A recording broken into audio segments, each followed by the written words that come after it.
नमस्कार मंडळी, मी गीता स्पेशल रेसिपीजमध्ये आपल्या सगळ्यांचं मनपूर्वक स्वागत। मंडळी, मे महिना आहे, खूप गरमीचे दिवस आहेत आणि या दिवसांमध्ये आपल्याला थंड खावंसं वाटतं। आईस्क्रीम तर सगळ्यांचं आवडतं आहे आणि म्हणूनच आज मी तुम्हाला झटपट होणारं आणि अतिशय सोप्या पद्धतीने होणारं रोल कट फ्रूट आईस्क्रीम करून दाखवणार आहे। मी इथं 2 लिटर दूध तापवत ठेवलेलं आहे, त्याचं आपण 1 लिटर करून घेणार आहोत। याच्यामध्ये आता आपण अर्धा वाटी मी इथं दूध पावडर घेतलेली आहे, याच्यामध्ये थोडं दूध टाकून आपण याची पेस्ट बनवून घेणार आहोत।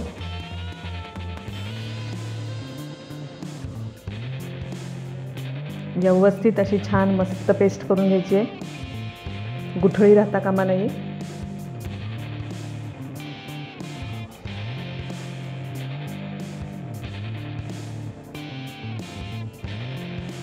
पेस्ट तयार झालेली आहे। इथे मी कस्टर्ड पावडर घेतलेली आहे अर्धी वाटी, याचीसुद्धा मी दूध घालून पेस्ट करून घेणार आहे। ही ऐच्छिक आहे, तुम्हाला हवी असेल तर घाला किंवा नको असेल तर नाही घातले तरी पण चालेल, पण कस्टर्ड पावडर घातल्यामुळे खूप छान घट्टपणा येतो दुधाला आणि आईस्क्रीमचा स्वादही वाढतो।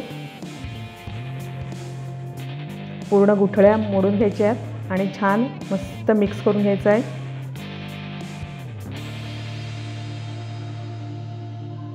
तुम्ही बघू शकता छान मस्त गुठळ्या मोडून झालेल्या आहेत आणि अशा प्रकारे ते करून घ्यायचं आहे।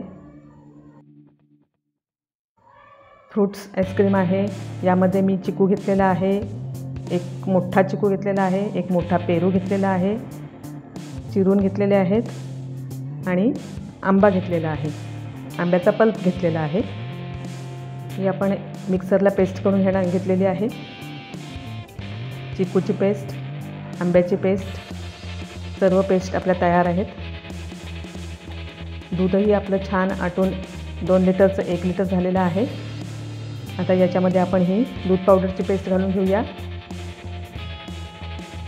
आणि कस्टर्ड पावडरची ही पेस्ट आपण याच्यामध्ये लगेच घालून घेणार आहोत आणि साधारण उकळी येईपर्यंत आपण हे छान शिजवून घेणार आहोत।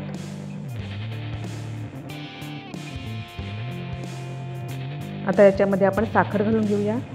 साखर मी माझ्या अंदाजाने घातलेली आहे, तुम्ही तुमच्या अंदाजाने वाढवू शकता याच्यामध्ये साखर।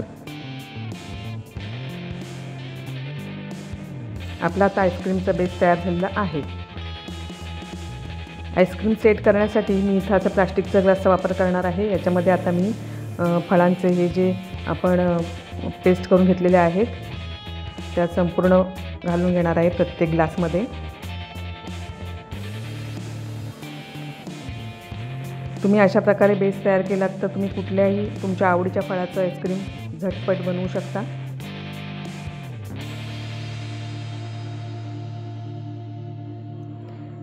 तिन्ही ग्लासमध्ये मी फळांचा गर टाकून घेतलेला आहे। याच्यामध्ये आता मी हे आपलं आईस्क्रीमचं जे बेसिक तयार केलेलं आहे ते टाकून घेते। हे तुम्ही मिक्सरलाही लावून घेऊ शकता, पण मी हे आत्ता मिक्सरला लावणार नाही।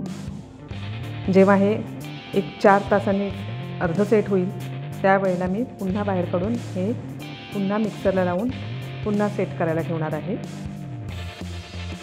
यामुळे आईस्क्रीम अजून छान सॉफ्ट होतं, त्याच्यामध्ये बर्फ जमा होत नाही आणि मस्त टेस्टी होतं।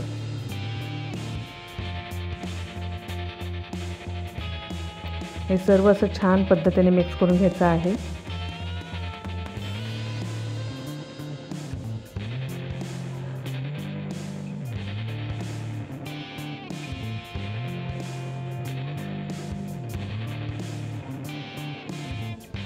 मंडळी, या प्रकारे तुम्ही आईस्क्रीमचा बेस तयार करून घेतलात आणि याच्यामध्ये तुम्ही बदाम पूड, काजू पूड किंवा पिस्त्याची पूड टाकून जर तुमच्याकडे कुल्फी मेड असेल तर त्याच्यामध्ये तुम्ही छान मस्त कुल्फी तयार करून खाऊ शकता, त्याचीही टेस्ट खूप छान लागते।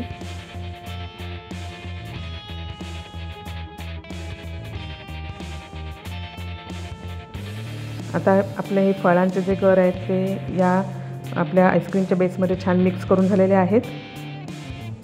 आता आपण याला सिल्वर फॉइलने पॅक करून घेणार आहोत। याच्यामध्ये बर्फ जमा होऊ नये म्हणून छान मस्त सर्व बाजूने पॅक करून घ्यायचं आहे। पॅक करून झालेले आहेत आणि आता आपण हे फ्रीजमध्ये सेट करायला ठेवणार आहोत. मंडळी, आईस्क्रीम सेट झालेलं आहे आणि आता हे मी 2 मिनिट पाण्यामध्ये ठेवणार आहे.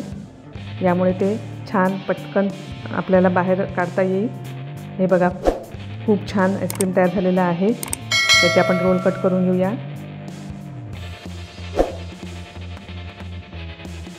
तुम्ही बघू शकता, मस्त आईस्क्रीम तयार झालेलं आहे. नक्की करून बघा आणि भेटूया आता पुन्हा माझ्या नवीन स्पेशल रेसिपीसह गीता स्पेशल रेसिपीजमध्ये. धन्यवाद.